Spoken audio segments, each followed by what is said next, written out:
gizzard. Oh, that is... Bah! Fuck, yeah, it's a gizzard. Ah!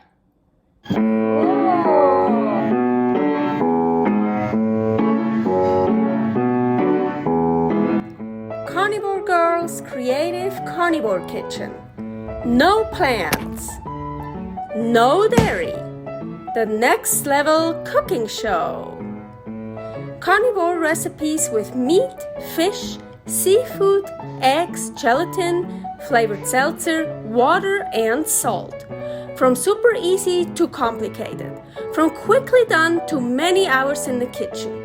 I always say everybody's body and brain are different, and you gotta figure out what works best for you. The carnivore lifestyle has tremendous benefits, healing effects, and is the best elimination diet. There are many different ways how to do carnivore. I found a way that momentarily works the best for me. In this cooking show, I'll show you it doesn't have to be boring and can be very creative, delicious, and fun.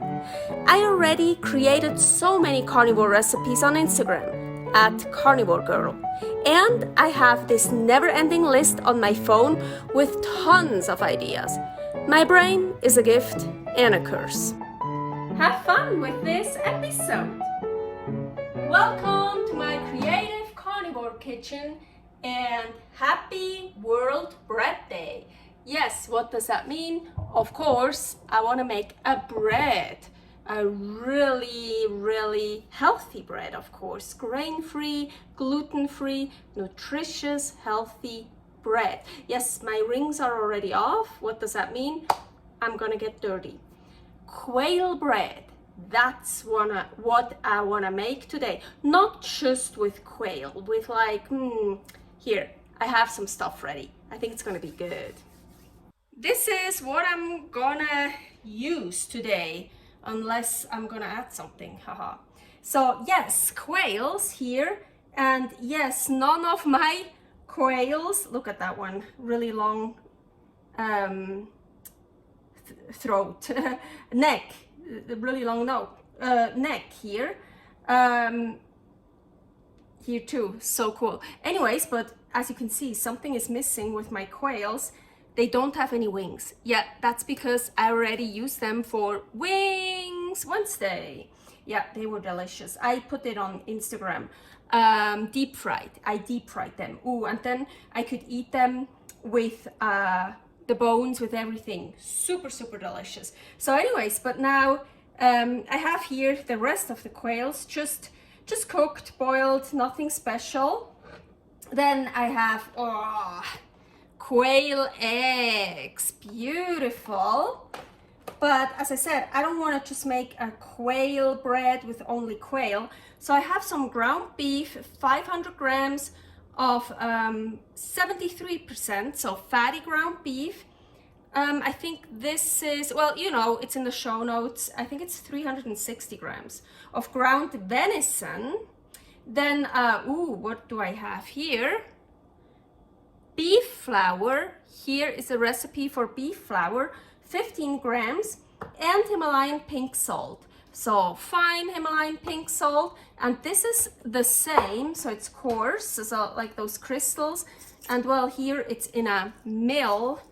I can grate it, and here I'm also gonna use it like that. So I think that is what I need, and we're gonna start with the quail eggs. Okay, I put some water in a pot and it's boiling now. See, and I want to hard boil the quail eggs. So I don't know how many I'm gonna use, honestly. I think I'm just gonna throw some in there. I'm probably gonna use 6 for sure. I'm gonna make 10 right now. 3 minutes. I'm gonna just leave them in here for 3 minutes. I can actually turn the stove off already. So, 3 minutes is over. Ooh, I think one even burst open. Never had that happen before. Ice water I have over here. So, put them in ice water. So I want to show you peeling hard-boiled quail eggs can be really a hassle. Look at this, it's really hard to peel it. You have it stuck everywhere. Oh, maybe not. Oh, when you get that membrane here. This is the one that burst open during cooking. Oh, now I got it. So sometimes, yeah, it works, but usually it's really a hassle. So let's see if that works, what I want to do. So I'm gonna put the quail eggs in here.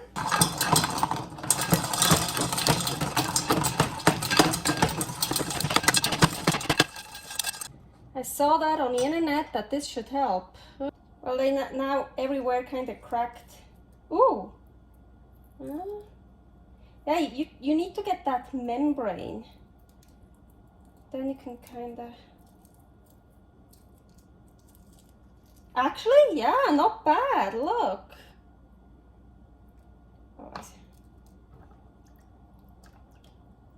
Ooh. Yeah, that one is hard to peel. They're still not that easy to peel, but yeah, I think that's a good idea, good trick here. It is much, oh yeah, look, much easier. Oh yeah, so it does actually work.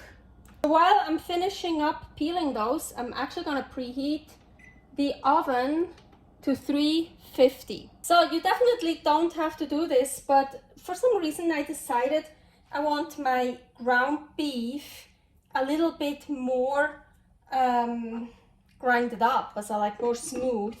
So I'm just in batches gonna grind it up a bit more.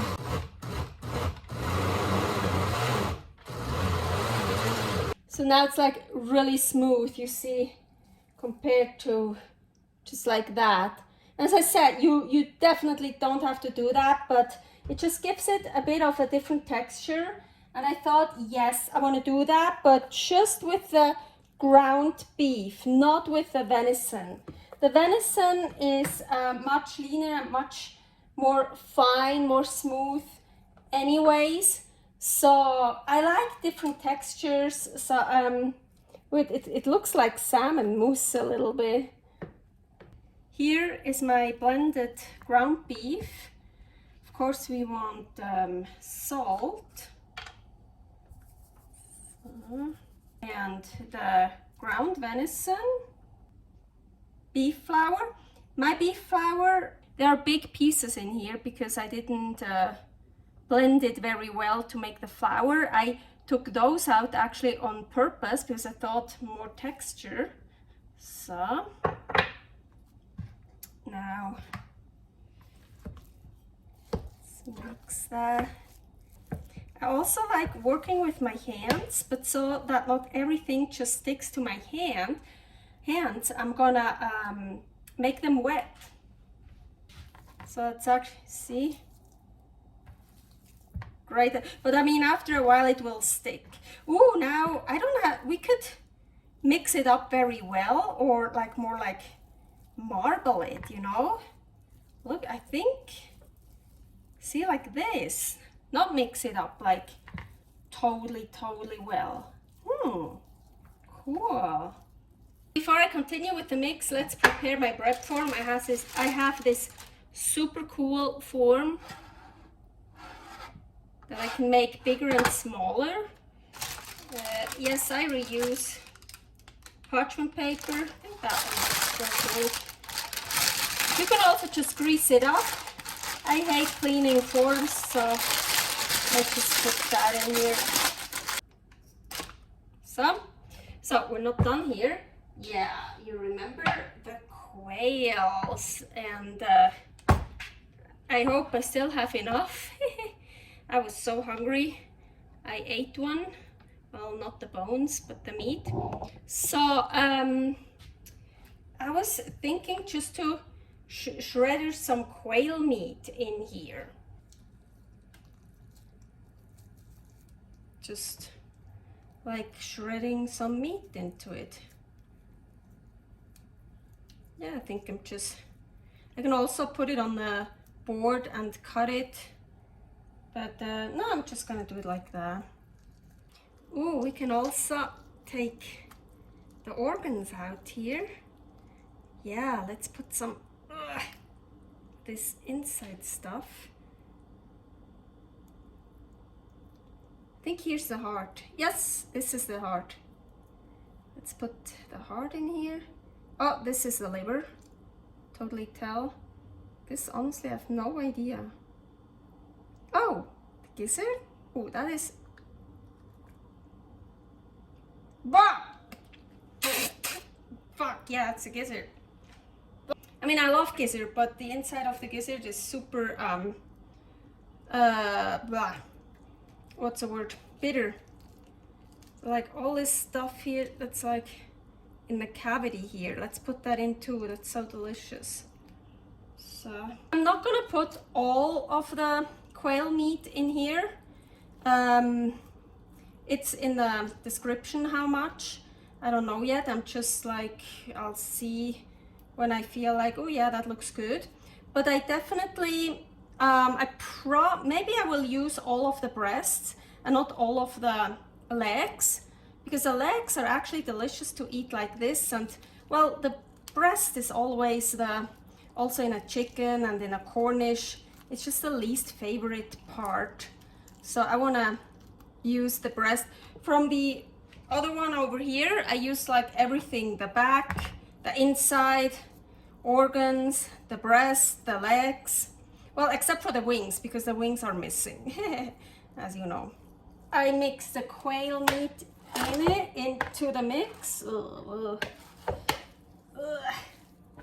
So now I wanna take some and spread it on the bottom.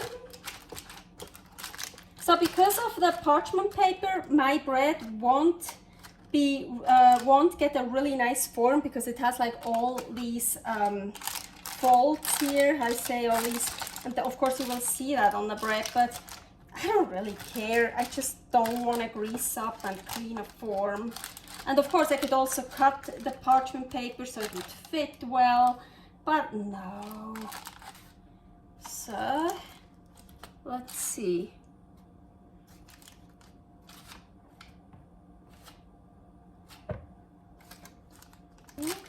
Well, I just want to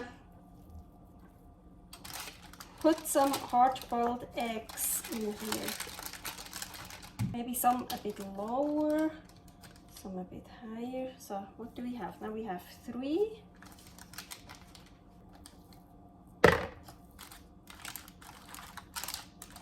Oh, I'm actually super excited for this bread.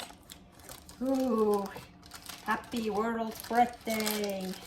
This is a bread. The oven is preheated. Now I wanna, ooh, those are crystals. Actually, I wanted to put coarse salt on it. This is like, these are like crystals. It's like really coarse. Oh yeah, this, I don't want the biggest one, but like the smaller one. Just wanna, I always, when I make breads, I like to top it with something, especially coarse salt and sometimes something else. And sometimes it gives it a bit of a crust or something. And they do that very often also with real bread. I filled up mine pretty well, so I would say an hour. 50 minutes to an hour in the middle of the oven. So, bye! I totally forgot, of course, ground meat, you get a lot of liquid, a lot of fat, so I should have put it on a sheet at the beginning, because now the oven needs cleaning, because it's dripping all down. Anyways, and as I just mentioned, of course, there's always a lot of liquid and fat, like water and fat from the meat.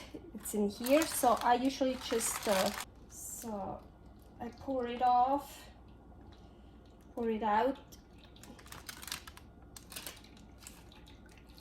and it shrunk, like always with ground meats. Totally normal. I see, it's really cool. I see some pinkish spots on here. It's from the Himalayan pink salt. So I left this bread in for only 43 minutes. After that, I thought it looked good. It felt dense enough. So let's see. Oh yeah, usually also those breads, when they're cooled down, or even the day after, 2 days after, as I put it in the fridge, in a Tupperware in the fridge, and when they're cold, they're easier to slice, to cut. But this actually cuts pretty well. Woohoo! I see something. Ah, cool. I like it. Ooh, cool, those eggs. I love it. Ooh, it's so hot in here, especially now I'm sitting here next to the oven that's still really hot, and I still have a whole quail here, well, without the wings. So put that on here. I already tried the tiny piece and it doesn't have enough salt. So actually now maybe with the salt on top, maybe then it will be too much. No. And I just see here, you see it's still a tiny bit pinkish, what I really like. So I could have left it in a bit longer, because the more well done it is, the more it holds together and it's easier to slice and to handle. But I'm hungry. Yeah, here it's kind of, but that's good. I can always put it back in, or as I mentioned, when I put it in the fridge, I'm not gonna eat the whole thing today, and then tomorrow it will be also easier to slice. But actually I didn't really have that many problems slicing it. I mean, I got here pretty thin, yeah, nice thin slice. Okay, let's try this. Ooh, that's actually cool too. Here too. Here is one. Agüita.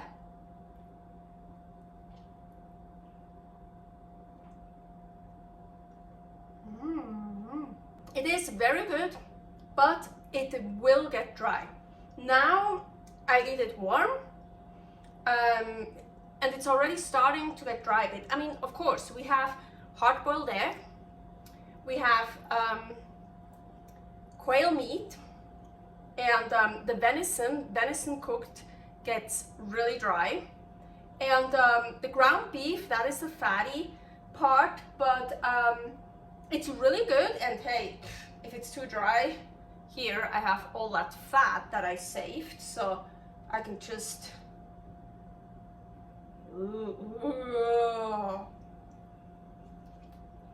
oh yeah, not dry at all.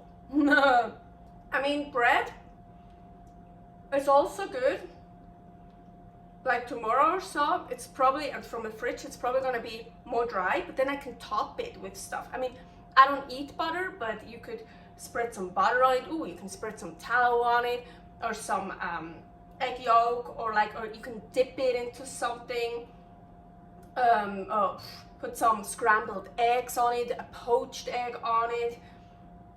But you can also just eat it like this. But it will, now it's warm, it's not that bad, but it will get dry.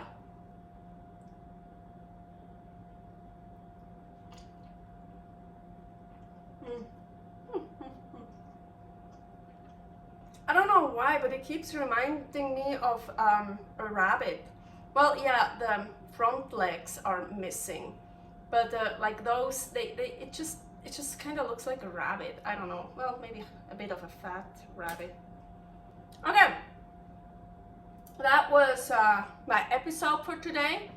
Happy World Bread Day. Celebrate Bread Day, of course, but please with a healthy, nutritious bread that doesn't give you any bloating, any joint pain, or any other problems. Really good. Servus! Thanks for watching. If you try out this recipe, please tag me and let me know how you like it. Subscribe, share, like, comment, follow me on Instagram @karnivorgirl. See you next week in my next episode of Carnivore Girl's Creative Carnivore Kitchen. No plants, no dairy, the next level cooking show.